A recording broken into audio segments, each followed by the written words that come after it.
Towards the end of 2023, we were having a brainstorming session in Bath XR to come up with ideas for future actions. And we were going round the group and we got to Rob Delius. And he came up with this amazing vision he'd got in his head. He was thinking in terms of about 150 Red Rebels in a funeral procession. And we thought, wow, that would be quite a spectacle. And then we thought, oh my God, how on earth have we put that together? But we decided to go away and see what we could think of. And this idea gradually coalesced into something much bigger. We're going to have about up to 400 Red Rebels leading the procession, and those will probably be led by Doug Francisco. And in the middle of that group of Red Rebels, we're going to have the funeral pyre, which is I want to say coffin, but it's not quite a coffin, but it's a representation of Mother Nature laid on a kind of funeral pyre. And that will be carried by around 10 pallbearers, and they'll be in the middle of the Red Rebel procession. And directly behind the Red Rebel procession is going to be the drummers. And immediately behind the drummers, you're going to have the mourners, who, like the drummers, will also be obviously dressed in black and very coordinated. So between the red and the black and the pallbearers are actually going to be in green. So that's going to really stand out in amongst that body of red marching through the streets.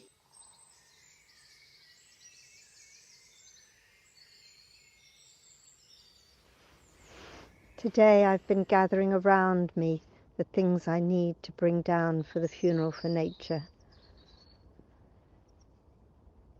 I'm getting both excited, a little nervous, but really looking forward to being in the presence of so many who care so much. I'm sitting here in my allotment on the south side of Edinburgh.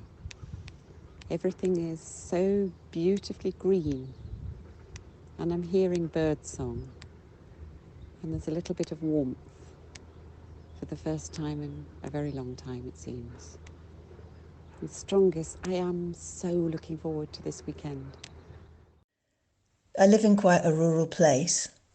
My garden's nice, it's very green, it's got little hideaway places for creepy crawlies.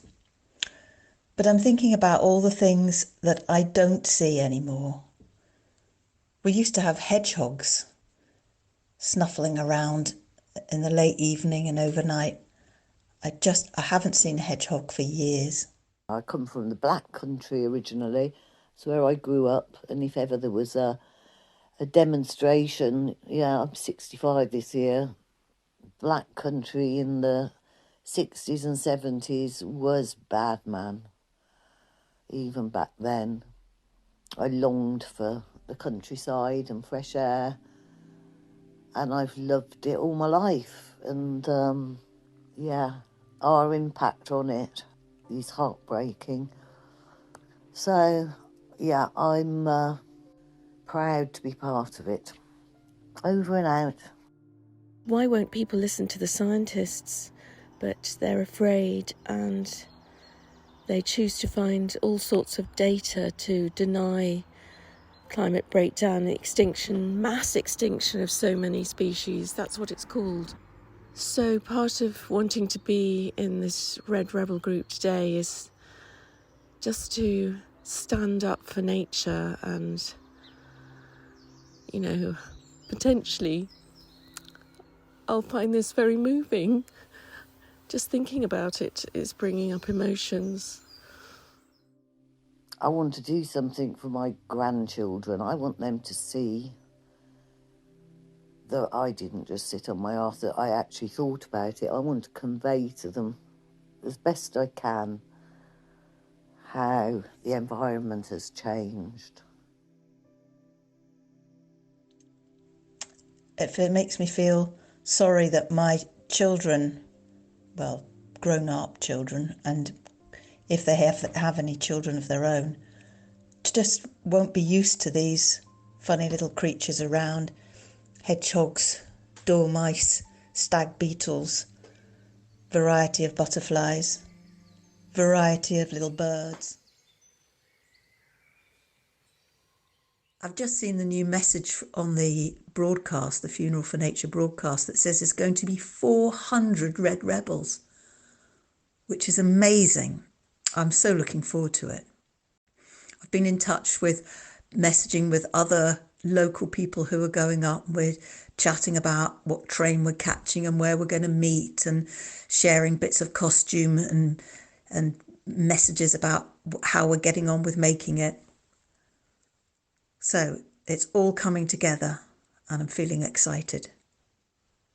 I've got all my red things out of the cupboard where they've been for, I don't know, years really. I haven't done it for a couple of years, and it brought back so many memories. Just all the bits and bobs that you need, and all the kind of practical things, and the headdress. And I actually put the headdress on, and I just felt like I was back there again. I've been making my headdress all morning and so far through the afternoon. It's so fiddly.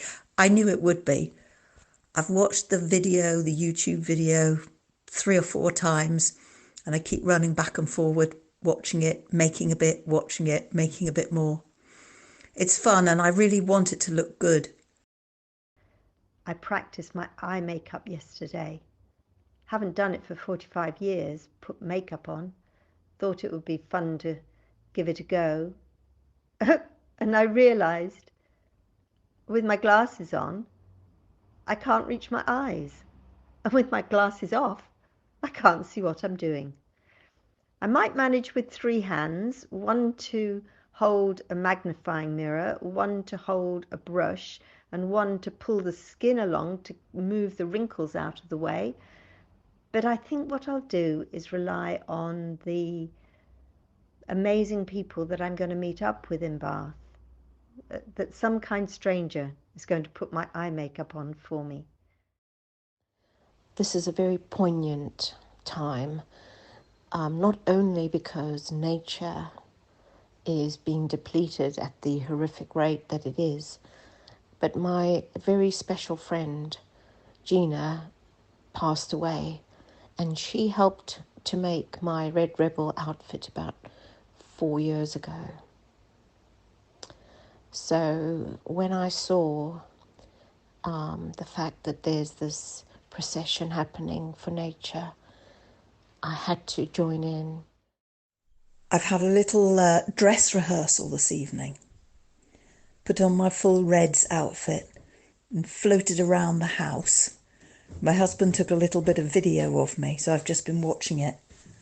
And it's quite difficult to walk as gracefully as a red. Everything must be very slow motion.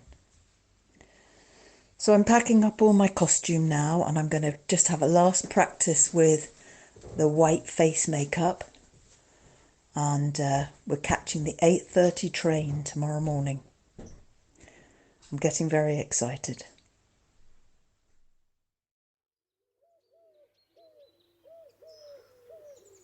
It's 5:30 in the morning and I'm wide awake, full of nervous energy and apprehension and excitement about the day ahead. And I'm standing by my window and I'm listening to the bird song, and I'm thinking about all the creatures that are in need of protection, all the creatures that I'm doing this for, and I'm hoping I stay the course. I had a terrible night's sleep. I'm preparing to get on the train to come to Bath, and I wanted to record this voice note with all the bird song around me. There's a woodpecker I heard, dove, blackbird.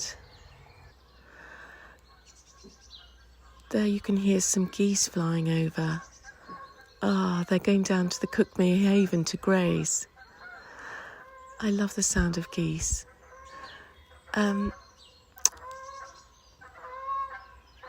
Oh, listen. Oh, that's so beautiful.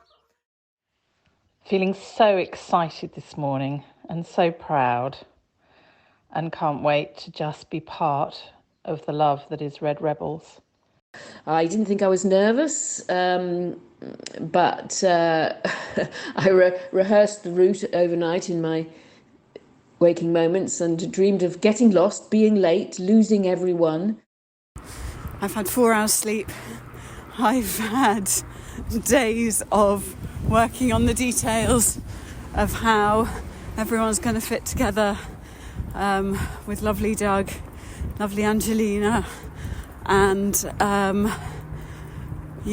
it's hopefully going to be fantastic.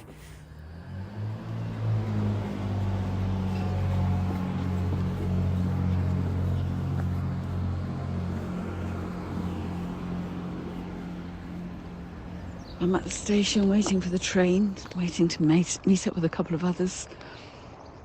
And it's just so beautiful. What an incredible morning for a funeral for nature.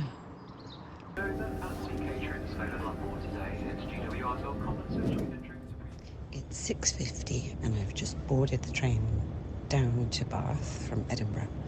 Yesterday I was up in the Pentland Hills doing a 12-hour walk for my own good health and partly in preparation for the funeral for nature. I started before dawn. It was bitterly cold, so I hunkered down on the side of a field, and within a minute or two a mountain hare came from nowhere I could see. It was dark, and sat and looked at me for just a few seconds before continuing on its way. It felt a beautiful experience of both witnessing and being witnessed, part of nature and nature seeing me. Travelling from Wales here as a mourner for nature to join the fantastic gathering of Red Rebels, which should be the most amazing spectacle. Personally, I love the sinking into anonymity and becoming one with a group. To some extent it appeals to my inner monk or nun, I suppose, but most of my life I do things that are very self-directed, and I largely work alone, and often I'm a leader sometimes, but so to be subsuming myself into this being and taking part in it in a way that means that we kind of float is wonderful. I experience, when I'm not focusing on the detail, a genuine sense of disconnection and the ability to witness from afar, which is what the Red Rebels are, the witnessing of the state of the world. Here I am. I've missed my bus, so I'm going to walk a bit and hope I can get another one a bit further down Gloucester Road. So it's a bit of a case of let's see what happens and hope that all will be well on the day, which I'm sure it will. We've got Doug at the front to lead us.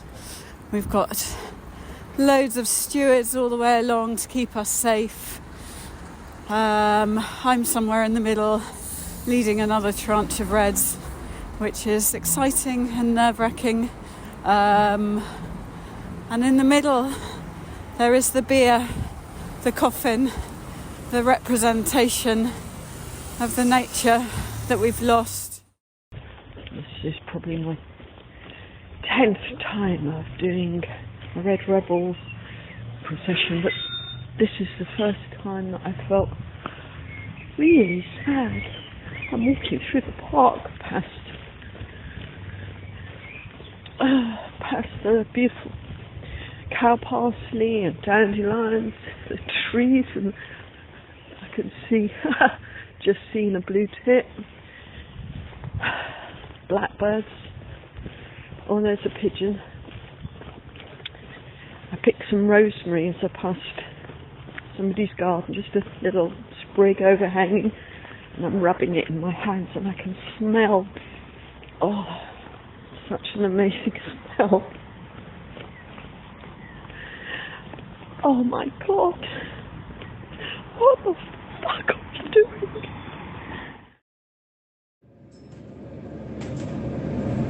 Another thing I wanted to say while I'm on the bus is that it's better that I'm a red rebel because I have to keep my mouth shut. My partner is a wonderful person who is able to talk, reason, explain, and remain in a state of beautiful calm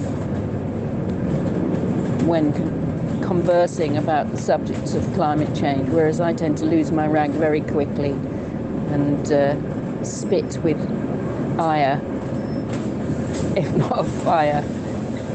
So acting in silence, and hopefully it's a bit like a steam train or a steam engine. It's a bit like a steam engine of some kind to be a silent red rebel, suppressing the power, suppressing the words, and letting it appear as it should through action, silence, and in people's minds as they perceive us moving through space.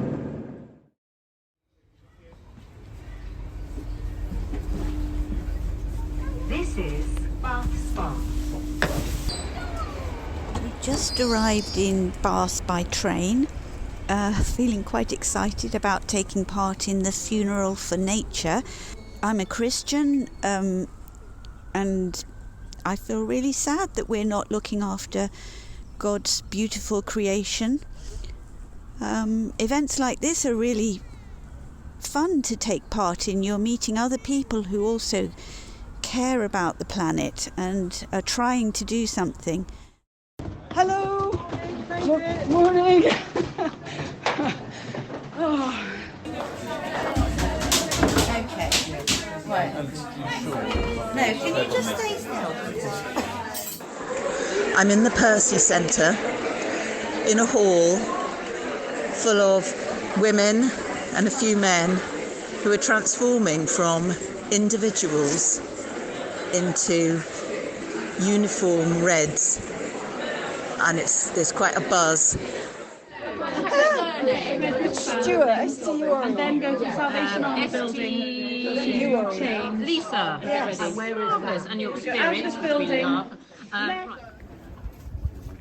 Sorry, is there just one more piece of hawthorn? A long bit? I think, yeah, a long bit would be good, actually. A bit rather than a smaller bit. Well, we're dressing the Mother Nature figure, and we're sort of putting her in a woodland setting. I think that's how it was imagined, wasn't it? She's going back to the earth.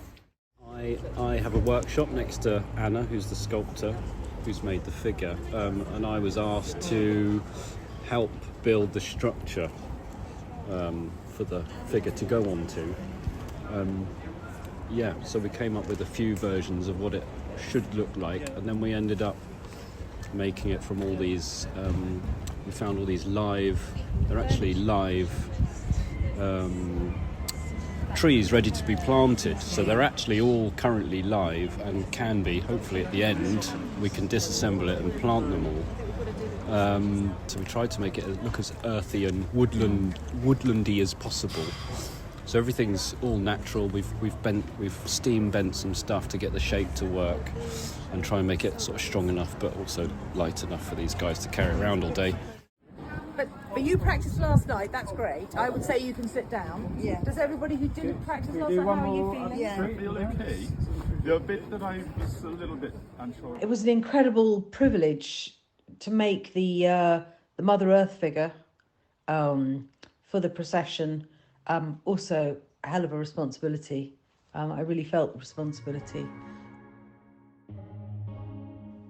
When I first met Rob Delius and Doug of Red Rebels in the pub, we kind of had it in mind to make a green figure. And, we were looking at some images of green female figures. To my mind, they looked potentially a bit sort of internet gamey, and I'd always slightly worried about the notion of green. On the other hand, it gets around notions of colour, so we were just going to see what happens. But when I life cast the model, and then the pure white plaster came out of the moulds and I lay it out, I just thought, no, this has to be the colour of the plaster. This is the colour of death. This is the colour of mourning. This is simplicity. So sure. I think also like that, the body and how white and how small and sort of precious all these things are really evokes the fragility of it all as well. Yes. It does for me anyway. I think that's why it's so important to have it as a garden and as a landscape. So people might relate that to the landscapes they see.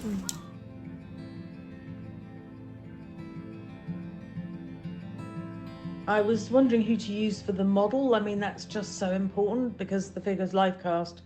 And I bumped into an old friend of mine and I just suddenly thought, you are Mother Earth. She's a gardener. She's over 60. She's got 4 children, grandchildren. She works with her hands in the soil. She makes sense out of the flowers that she grows. So I asked her and she agreed. I was really delighted with that. And in fact, her husband's a sculptor, so he was able to help the practical business. And she gave so generously. One of the interesting things she pointed out, I was very keen that the sculpture should be modest, should be dignified, and that there would be areas that would be covered. And she said, no, she said, that's coy. She said, I'm happy to be in the streets as I am. That's nature, that is us. Paul and Carl, I think, or it might be, yes, are going to leave your pairs standing at the front here. Leave our partners standing Leave here. your partners standing at the front, and you are going to walk round to be at the front with Doug and the beer. Okay? I'm helping the stewards on the march. We've got quite a number of stewards because we don't know yet how many people we're going to get coming as mourners. We know roughly how many Red Rebels we're going to have. That should be around about the 400 number. So first, I think we'll just go through some arm movements and then we'll do some formations of walking in 2s and 4s. So we're going to use some very simple arm movements. The one that we normally walk in is like this, just with our hands open. Just that sense of openness and representing what we are. We're witness, we are love, we're compassion, we're open to feeling and seeing what is. My main role is to make sure that we get there on time. And so that means working alongside the leader of the Reds. And every now and then, I have to make contact with him, which is challenging because he is in the zone and I can't shout to him or anything. So I'm hoping when we meet that we can work out some system whereby he will understand whether he's meant to go faster or slower. Really sort of emotional coming and seeing all the people getting ready and like so many people. Okay, I'll just keep people coming from like Netherlands and Belgium and places. They brought me a Red Rebel branded lipstick. But yeah, I said it upstairs actually. It was like that bit in Fight Club at the end when he walks in and there's loads of people dressed like him doing all this crazy stuff. He's like, oh, wow, it's this monster. So yeah, I just feel really excited really and a bit humbled and a bit heartwarmed. So we've walked as Sallies, as 2s, yeah. And when we get to the Percy Centre... Before you get to the Percy Centre, kind of when you get onto the road, you're going to go into 4s. Sorry, I'm looking for the lady from Denmark. Will I recognise her? I feel like I'm in the life of Brian. Right. If it's not a personal question, and I thought So I'm doing costume. I made a lot of the greens, which are going to be the pallbearers for Mother Nature. And I'm doing makeup for any new people that have never been here before. So I'm basically just helping out with anybody that needs it. But it's amazing. Yeah, no, it's great. Every single person that I'm meeting is so fucking cool. And like, it's a great place to just meet people, like-minded people, make connections, start a community. And yeah, I'm having the best time ever. And this is my first time, so... My real name is Oka Numpali. I'm from the Choctaw Nation of Oklahoma, born on reservation. None of us have got clean water over there. My family are really struggling to... Even the fish, you're not allowed hunting and fishing rights anymore, and the fish that you do get have had the oil spills in the water and now not well. So as an Indigenous person, I'm here as a true Red Rebel. I'm going to be one of the pallbearers. I've just been sewn into my costume, just waiting for makeup to be put on, and yeah, I'm excited to get going.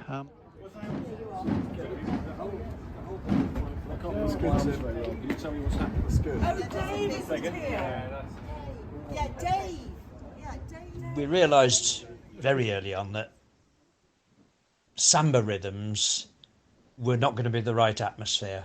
And the word he kept on using was epic. He wanted something that was going to be just this enormous spectacle. And he was thinking something in terms of sort of epic drumming, like in 1950s film of the funeral of one scene where there was a funeral of Cleopatra. And he wanted epic drumming along those lines. Rob decided that it would be a good idea. Let's have some drumming that beats out the Morse code for SOS. So I put together a rhythm that did very, very slow, ... .. ... ... ... ... ... ... But in order to get the ... ... ... bits, you actually end up changing time signature within the tune, which some of the people in the band, especially the people with a musical background, found that more challenging. You don't often go changing the time signature constantly all the way through a tune. Hands in mourner position at the back. No. Stop. Get your mourner position at the back. Lovely. Down. It's fabulous. Today at the Funeral for Nature, I'm being a pallbearer. So I'm the only woman, and I thought, you know, would it be a bit unbalanced, but I think I've got to do it to represent the women, yeah. I'm going to be a mourner, and I'm going to walk up to the Abbey, I believe it is, isn't it?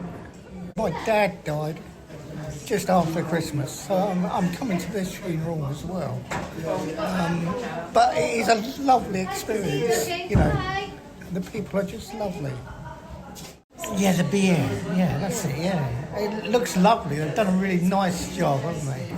And they put so much effort into everything. It's just incredible. It is tough for me all the time, this, but I'll be all right. Because it's joined up here, whereas outside, everyone's at each other's throats. No, so we're lucky. Who made this? Alan. No, Sarah made it. I did. So that's a pleasure. It's a pleasure. Well, my name's Alan, and I've been involved with the Funeral for Nature on the art side. So I've been making these hats, which then morphed into hats, which became sculptures. And we've chosen all kinds of themes. So there's themes of animals in danger and pollution of the environment. And we've got things, birds flying or birds dying, and fish being caught in nets, and all kinds of things. We have trophies from animals that are normally caught for fun, like gazelles and oryx and things like this. And it's all messaging. It's all very gentle messaging, really. Okay. All right. Do you mind if I take a photo? Not at all. Thank you. I can't smile, I don't suppose, in a picture like this. It's a straight photo. Right, let's make sure. Can we just say we think you're amazing? Yes, So I'm standing here in Green Park watching Chris Packham being interviewed by Victoria Davies, who's one of the presenters on ITV West Country. He and Megan McCubbin have come on a train from Southampton, and they said it was a pretty hellish journey. It was absolutely rammed with very drunk football supporters, but hats off to them because they've actually come here to join us. Mic check. Hi. Can I remind you of the time? All right, it's now 12:20. Okay, so everybody's getting changed, which is great. At 1 o'clock, be preparing to leave. If you need the loo, perhaps start now using it. A bit later, okay? Infection, dear. Oh, don't be the toilet, thank you. Sorry, can I just say one thing? Which is if you haven't walked, everyone quiet! If you haven't walked out before, you might be surprised to hear that not everybody loves us as much as we do. You might find that you get some members of the public that say not very kind or offensive things. Just be held in the fact that we know why we're doing this. We are held in the bosom of our Red family, and we have stewards all the way along who should be looking out for us. And if anyone is being wary, they are the ones that will be taking care of that. We've got some very good stewards lined up to keep the Reds safe, because they're not so much vulnerable, but they're in costume and they're playing a role. So we need to look after them while they're in their zone. I'm part of Action Wellbeing.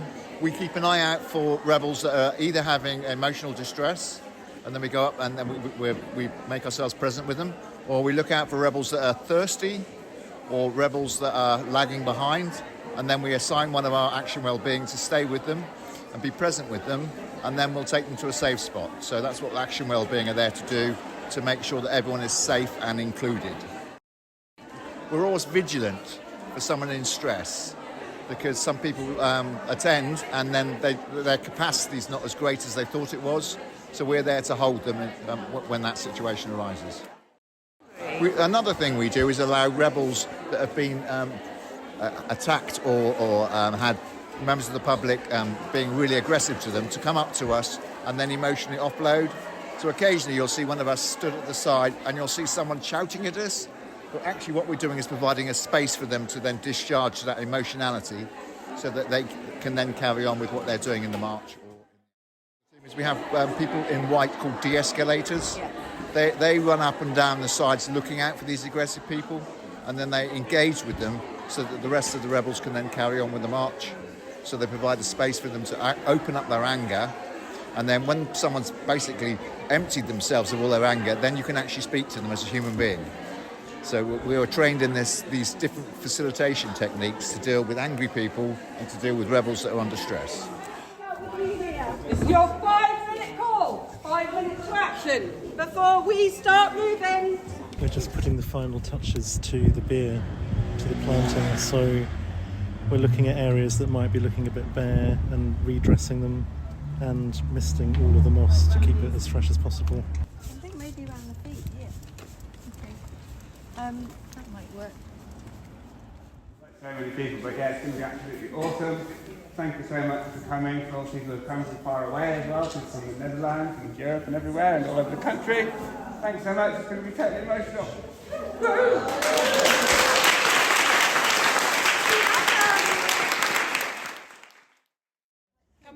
Can we move the beer people? If you can kind of come around so that your head is here. That's possible. You're going to be going in that direction after the Sallies have gone up there. So we need your head here, and you will have Angelina, a Red Rebel, right in front of you. She will be leading you.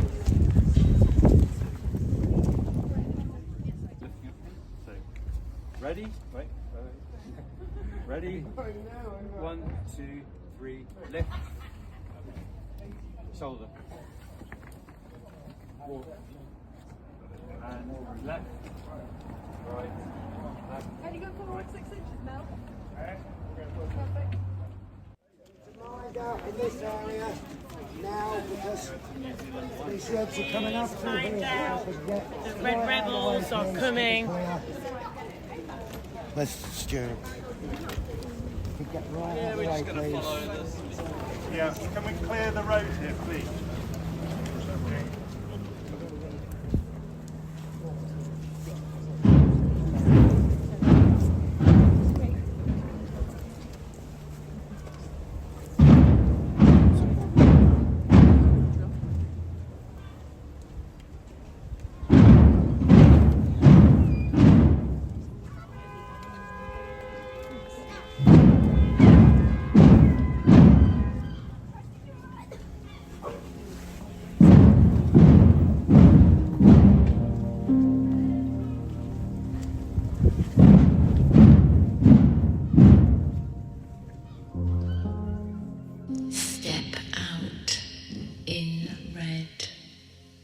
Ego quietens, new view emerges. Not alone now, hand in hand with sisters. Emotions settle, resilience grows. I can breathe in the air, my nature sister, and feel my nervous system rest as it comes into balance with all around. Togetherness is sacred.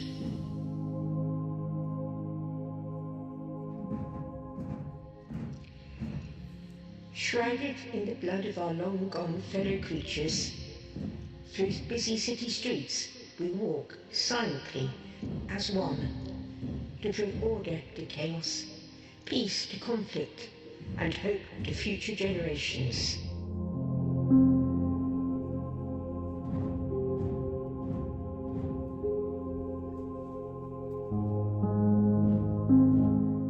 I'm going to hold on, try and hold on to this morning's tranquility and peace. Think about the little blackbird that I can see down there going about his business. And I'm going to do my best today for him.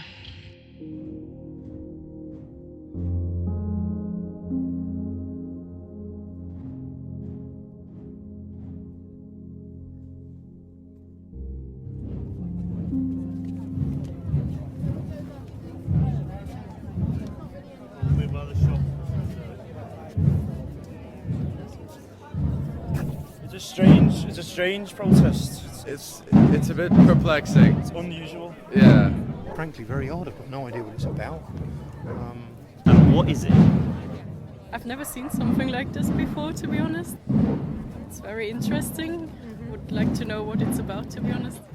There isn't many signs saying what's going on. You know, everyone's coming over, everyone's asking what's going on, and quite bizarre. Didn't really understand what it was until I asked the gentleman over there.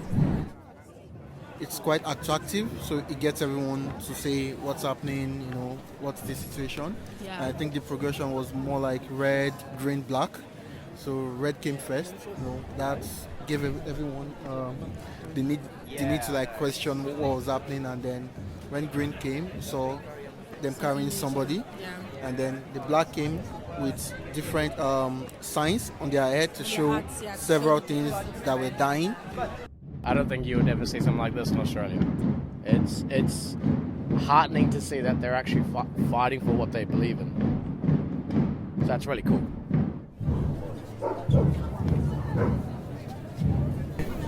It's just quite emotional. I found myself getting really emotional.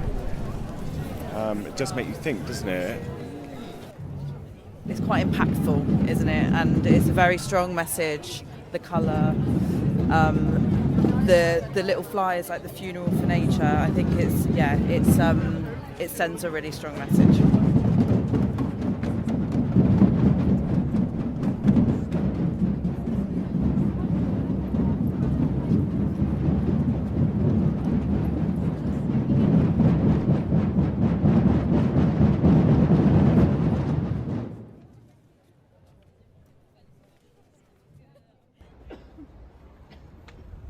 minute. Oh, this is what we were given. I've been really surprised at how powerful it is to not just to see but to feel. And the thing that I was saying to a friend is it feels more powerful to me and more heart connecting than when I see more sort of active, I know this is active, but you know what I mean, sort of more sort of disobedience oriented campaigning, because it's so double-edged, because it actually shuts people down, or can shut people down, gives people a good excuse to take against what people are doing. So this feels very different and very impactful for that. I love how everyone's just silent and there's just the drums, and it's very like, you know, you get goosebumps when you look at something like this. Couldn't not be moved by this funeral procession and the drumming. Really full of admiration. I want to say thank you to people for doing this. I'm a forester, so in the past 30 years of my career I've seen the seasons change at both ends of the year. I'm trying to advise people on planting for the future, but we don't know what the future is going to bring. It's a real Gordian knot, and I feel daily that I'm failing because I don't know what to do for the future. You know, if we have a dry spring, you plant your trees now, you have a dry spring, you can't get out and water a forest, so they die. You've got government grants going into that, it's a waste of money. You're trying to plant trees to make watersheds more stable, more sustainable, slower draining, and then you're dealing with these dry springs or flood situations where everything you do seems to be knocking you back. Where warmer temperatures, moisture temperatures encourage a great deal more pathogens to thrive, so we're dealing with bigger and worse incidences of disease, pest and disease outbreaks, and it's enough to break you as a forester. We did the West Highland Way, and although it's beautiful, it really struck me the lack of wilderness. That there was practically nothing wild that's left there, and almost no natural forests. Just on this scenic route, just tons of logging and forests that are not endemic to the location. You know, it's like all about economy, and I can't imagine if I was something wild where I would live. You know. I agree with the cause. I don't know, the methods are sometimes a bit like counterproductive, I think. But is it all single-use outfits that they're wearing? Yeah. We're just wondering where all the clothes are going to go after this is over. Most of them, they need to get jobs. It's a Saturday and they're walking around protesting about a thing that's not even real. Obviously, I agree with it, but global warming, it's just not real. So I don't know why they feel like they can come here and talk about global warming when it's not even real. Yeah, so like if you just feel like global warming, like it's not a hot day, is it? Basically, all global warming is the global warming is just summer. So honestly, I'm hoping for a hotter summer. So obviously, I am gonna drive like a big pit bike around all day. So because I'm hoping for a hotter summer, so I'm gonna buy some carbon dioxide and just emit a lot of it, so I can have a boiling hot summer and get loads of bitches.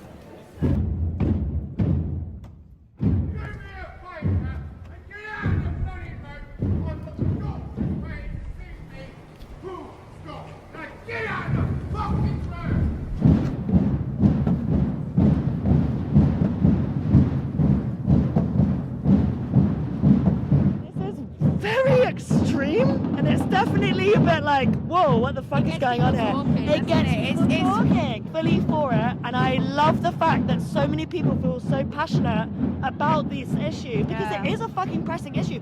I mean, we're from a younger generation. Everybody that I know as part of our generation, we all say, as much as we want kids, we don't want to have kids anymore. Because we don't won't bring them up in the future that we're planning to have. Like what we've got kind of going on.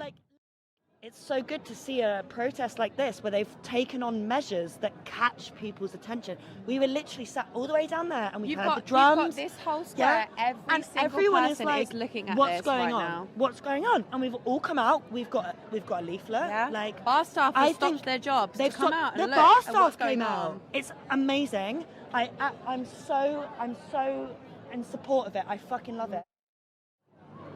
The cunts at the top, they don't give a shit. They don't. So this is the kind of thing that we need to make them fucking realise, actually, everybody in the population is worried about this.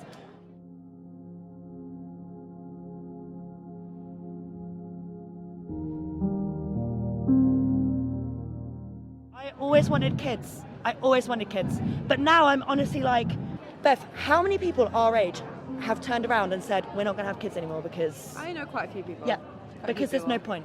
Because the climate's dying, everything's in wars. Yeah. What's the point? Why would I have a miserable. child just to inherit a miserable, dying world?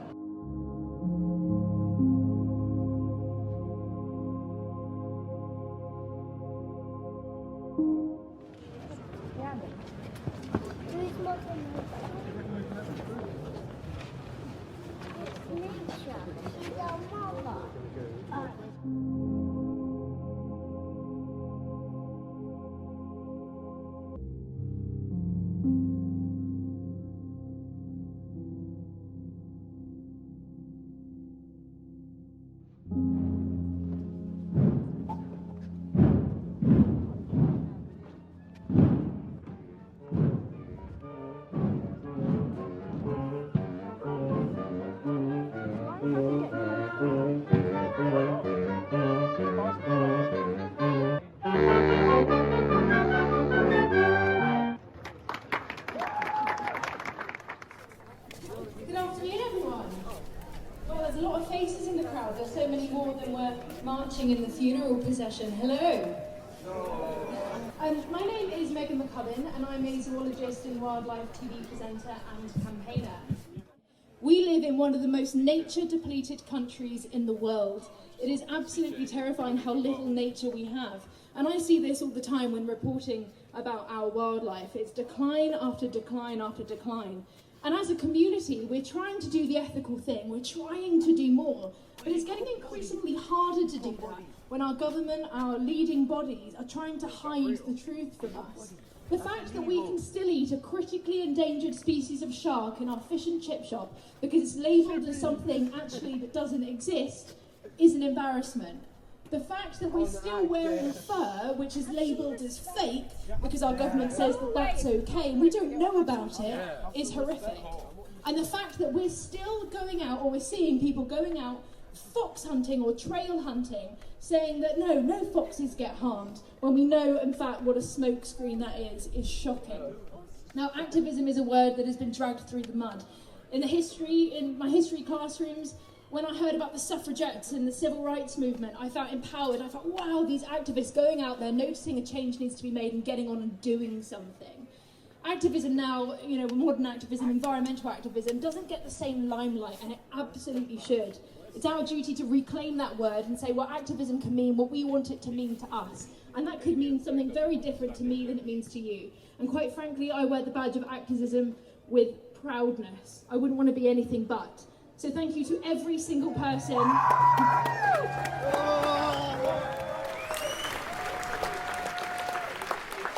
Thank you for coming out and showing your passion in force, and I can only apologise for my colleagues who do not stand among us. Thank you.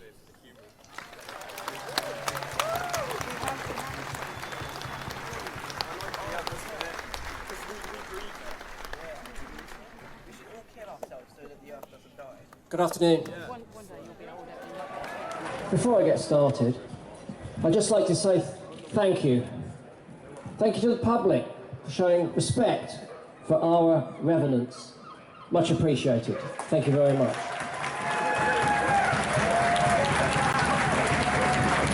Was ours protest today, or was it beautiful performance art? A mix of both, I feel, because we're here to communicate something very solemn. Ours has been a faux funeral for nature. One of the things that motivates me to join Extinction Rebellion, the Red Rebels, and all of the other artists and protesters today is tragically guilt. I was inspired by ladybirds and tadpoles in a tiny back garden in Southampton in 1963. I never thought that in my lifetime I would need to campaign to protect the very simple things among us. But those simple things have begun to disappear. And I think we have to be careful with our language. We mustn't say that we've lost them. If we use the word lost, it appears that we've inadvertently misplaced them. Let's be clear. We've destroyed them and we've destroyed their habitats. Now, you don't have to close your eyes, but you might want to, because I'm going to ask you to think. When was the last time you saw a hedgehog? Yesterday. When was the last time you crept out of your house with a torch, knelt on the ground, looked at its grizzled snout and the sparkle in its eye? When was the last time you turned the radio down in bed to listen to the twittering of house sparrows or house martins under your eaves? Because maybe those things have just slipped away. Maybe they're no longer part of your life because they're no longer part of our communities. And there is the tragedy. That's the tragedy that's brought us in black to the streets of Bath this afternoon. And our mission here is to strike fear into our own hearts. Do we really want to preside over a real funeral for nature? Now, as a pragmatic biologist, I can tell you that whatever we do to this planet, life will continue to prosper. We've had mass extinction events in the past. Many of you will know, of course, that 65 million years ago, a relatively large asteroid crashed into the planet and put an end to the dinosaurs, and they were in trouble anyway. And if that hadn't happened, we wouldn't be here. Mammals would never have got their chance. So if we extinguish ourselves and we extinguish most of other life on this planet, it will bounce back, and it will be just as diverse and perhaps even more beautiful than the life that we've had. But there's a difference, isn't there? The fact that we can make a difference. We can make a difference. Notice the word that I'm using as the prefix. We can make a difference. They haven't made a difference. We cannot rely upon them, whoever they or them are. That's why we're here, because we've had that portfolio of means, but we've not rolled them out broadly enough, and we've not rolled them out rapidly enough. It's down to us to make that difference. And every single one of you has the capacity to empower yourself to do so. There's no point in sitting back and thinking, I can't do anything, the problem's too big, I'm just a drop in the ocean. But what is an ocean but a multitude of drops? So here's your simple challenge. We are one species on one planet with one big problem, and this is our last one big chance to sort it out. You don't want to not try to sort it out, because if you live just long enough and you're dying slowly, a young person might come up and tap you on the knee, and they might say, what did you do when you really needed to act? And if you can't look them in the eye and said, I did everything I could, that will be more than painful for you. You do not want that moment. I do not want that moment. We do not want that moment. Please, set your alarm clocks 5 minutes earlier tomorrow. Spend that 5 minutes thinking on how you can make a difference. Because it's not a case of what our wildlife can do for us at this point, it's what we need to do for our wildlife and our life. Thank you very much.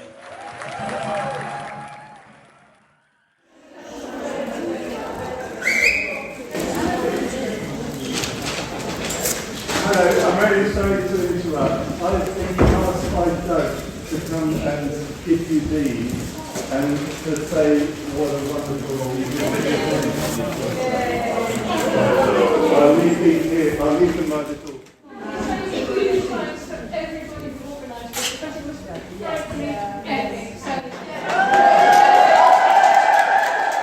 Very tired, but it was amazing.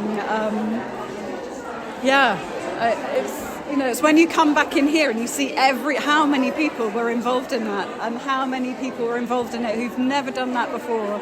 And I'm tired and achy, and I kind of knew what to expect. So everything felt more important. Do you know? It felt important. My concentration and the stillness and the folk. It was so quiet when the drums stopped. Yeah. Like we silenced Bath. It was so quiet. Yeah. It was amazing. Yeah. I loved it. To be amongst so many people and it's so quiet, it's really special, isn't it? Yeah, it's the stillness of us, and because we're moving so slowly and so weirdly. Oh, I'm absolutely exhausted. My shoulders are killing me. But no, it's a feeling of great pride that it came off without a hitch. Yeah, no, really genuinely moved. The thing for me was watching members of the public come on afterwards, walk up to Mother Nature and leave roses on the funeral bier. It was really moving. So no, it was a great moment.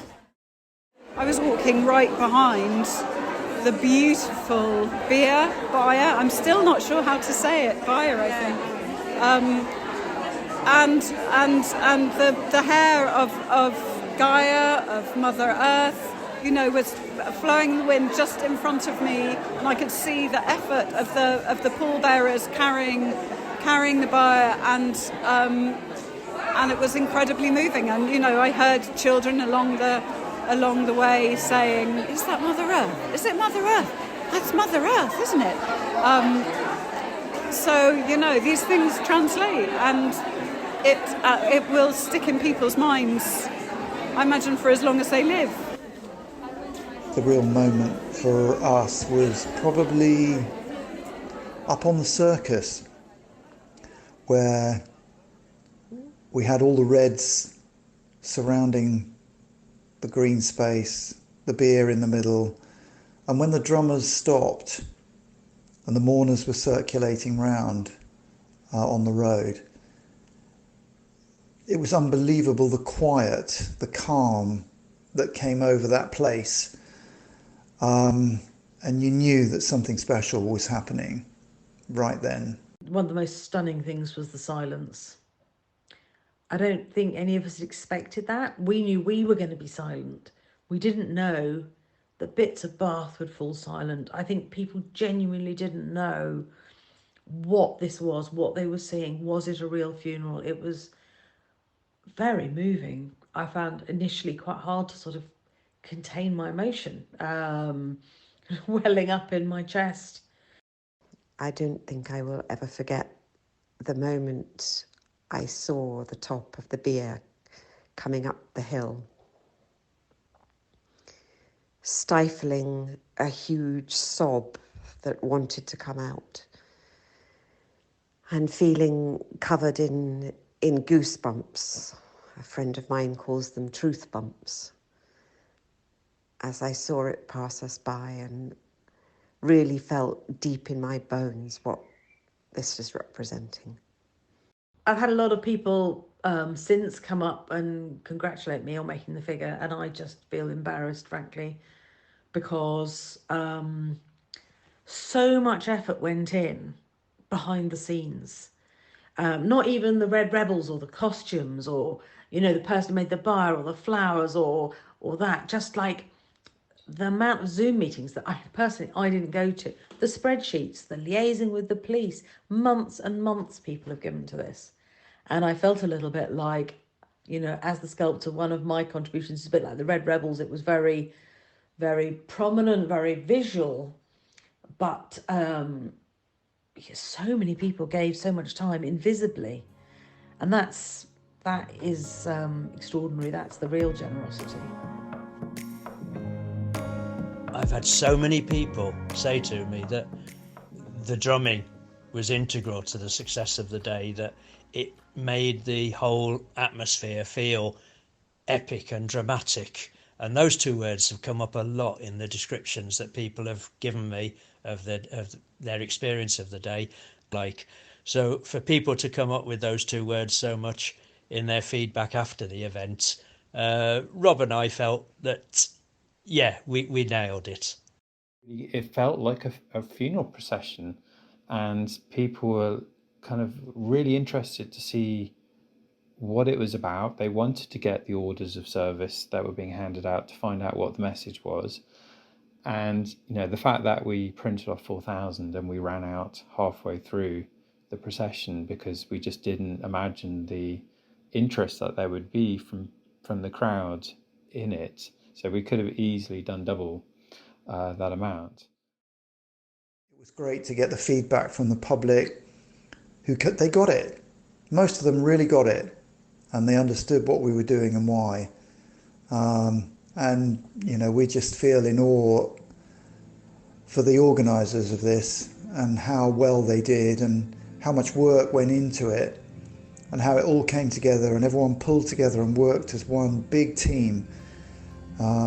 It just goes to show what can be done when good people collaborate and make something happen.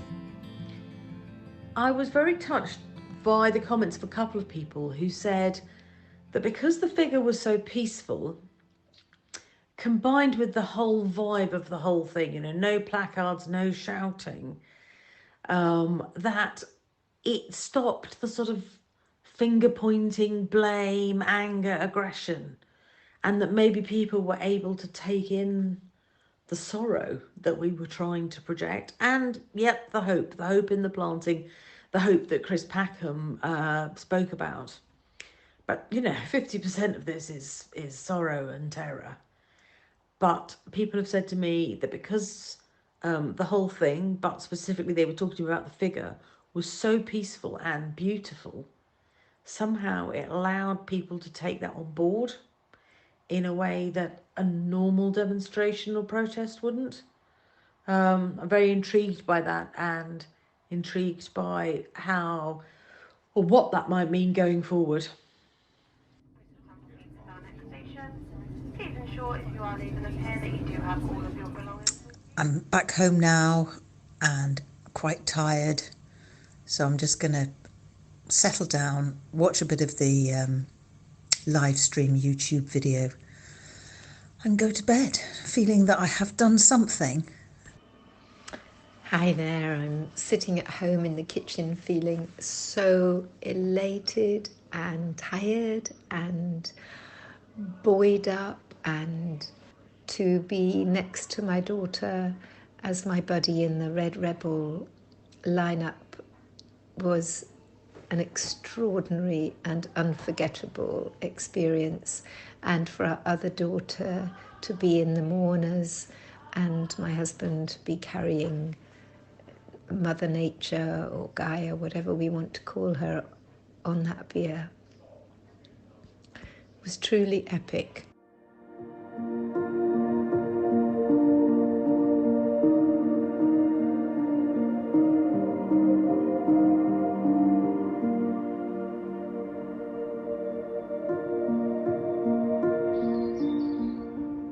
I can't imagine a silent spring. I hope that humanity will wake up.